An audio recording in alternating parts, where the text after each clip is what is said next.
જે કોઈ પણ દલાલ આવશે ને તો હું સારી ગાડી દોડાવું જો રિશેબલ હું સમજો તમે તમારી જાતને આમાંથી કશું બનતું નથી. સમાજનું જે લોકો સારું કામ કરે છે કરવા દેવું નથી.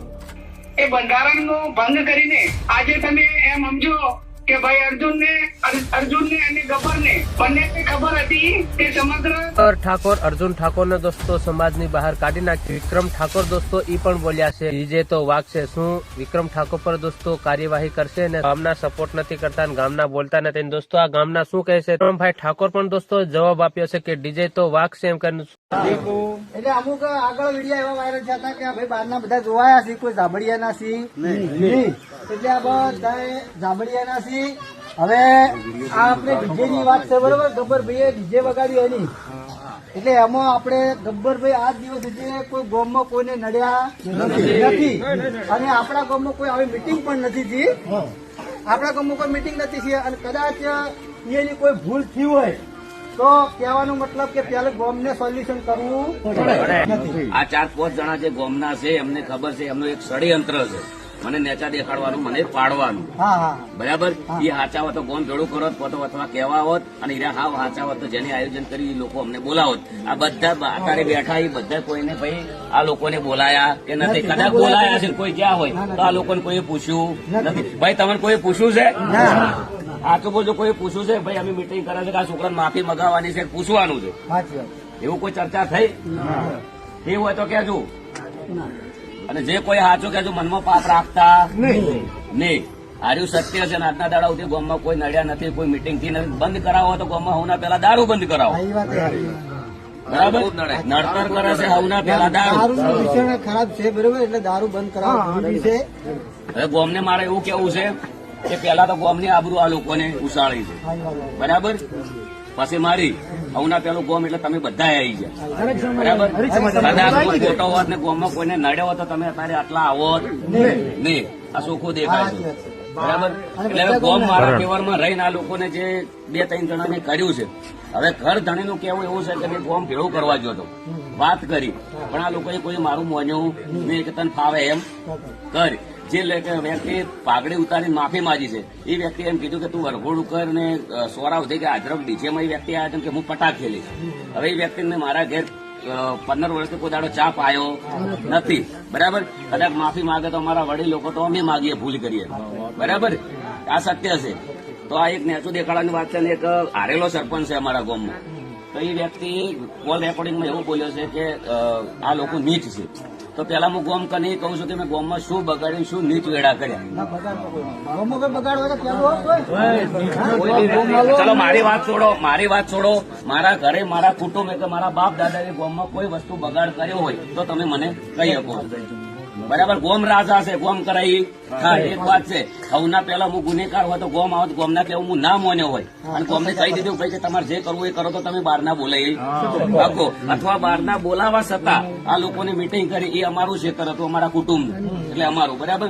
તો એ જગ્યાએ અમને મીટિંગ કરી. બરાબર. કદાચ મારા અંદર પાપ હોત તો હું જતો રહ્યો હોત બાજુ. બરાબર. અને તો હું મીટિંગ બી ના કરવા મંડપ શું કેમ વધવા દઉં. બરાબર. અને કદાચ મારા 1.5 લાખનો પ્રોગ્રામ હતો પણ હું રીચે કરીને 1 થી મોડે 3 વાગ્યા સુધી તો આ લોકોને કોઈ અમને બોલાયા નથી. બરાબર. આ લોકોને મેન ષડયંત્ર મારા ઉપર રચ્યું છે પાડવાનું. એટલે મારા ગોમને રજૂઆત કરવી જરૂર. કાલ ગોમ વાળાને એવું લાગે કે આ વ્યક્તિ ખોટો છે. બરાબર. હા. અને અમારા કણ હતું આજે મેન પ્રશ્ન અહીંયાનો એક જ મારા દિલની વાત છે કે આ લોકોને ખટાણો નથી. બરાબર.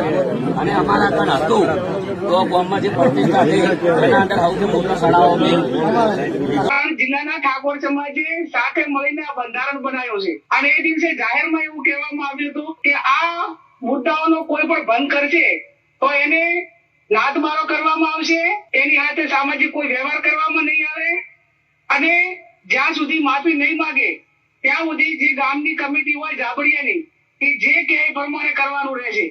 ત્યારે મારે અર્જુનને અને ગબ્બરને અને જાબડિયા ગામને કહેવું છે કે આ સારું બંધારણ બનાવ્યું હતું અને બીજા સમાજે જેને પણ બાકીના 5 સમાજે બંધારણ બનાવ્યું એમાં ડીજે નો ઉપયોગ કોઈ પણ પ્રસંગોમાં ના કરવો એ ઠાકોર સમાજે તો રાખ્યું પણ તમામ સમાજોએ આપણા સમાજનું અનુકરણ કર્યું અને આપણા સમાજનું જે બંધારણ બનાવ્યું છે સારું બનાવ્યું છે એટલા માટે બીજા સમાજે પણ એ પ્રમાણે બંધારણ બનાવ્યું. તો આજે એ ઠાકોર સમાજને એકને નુકસાન નથી કર્યું. બાકીના 5 સમાજો કે 6 સમાજો જેણે પણ બંધારણ કર્યું હતું એમનું પણ ક્યાંક ને ક્યાંક મનોબળ ઢીલું પાડવા માટેનો પ્રયત્ન આ જાબડિયા ગામમાંથી થયો છે, એમને કર્યો છે. એ સમાજનો દ્રોહ કર્યો છે. એ કોઈ દંડને પાત્ર નહીં, પણ તમે બધા જે આગેવાનો નિર્ણય લઈ અને આવું બીજા કોઈ ન કરે એવું જે નક્કી કરવાનું હોય કરજો ને, એમાં હું મારો ટેકો પુરાવું છું. અકબર ઠાકોરને નાક બહાર મૂકી દીધા છે. એમને કંઈક ડીજે કર્યું હતું એમાં.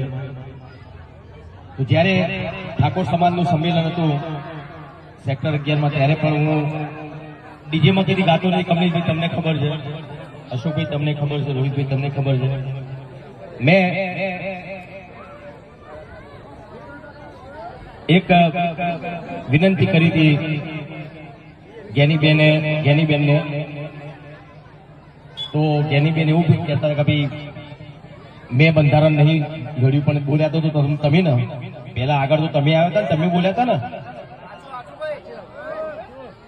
તો બધા બનાસકાંઠાના ઠાકોર સમાજના જે આગેવાનોએ બધું બંધારણ કર્યું છે, બરાબર છે, બંધારણ કર્યું. ઘણા બધા એવા ઠાકોર સમાજમાં ઘણા બધા એવા કુરિવાજો હતા જે બહુ સારું કામ કર્યું છે ઠાકોર સમાજના બધા આગેવાનોએ. પણ એના લીધે ડીજેના જે કલાકારો હતા બનાસકાંઠામાં બિચારા ઘેર બેસી ગયા. અને જે આગેવાનો બંધારણ કર્યું એ લોકોને ખબર નહીં ડીજે એટલે હું. ખબર છે કમલેશભાઈ? એવું કહેતા હતા કે ડીજે વગાડશો એટલે બધા ભેગા થશે, નાચશે, કુશન, દારૂ પીશે, ઝઘડા થશે.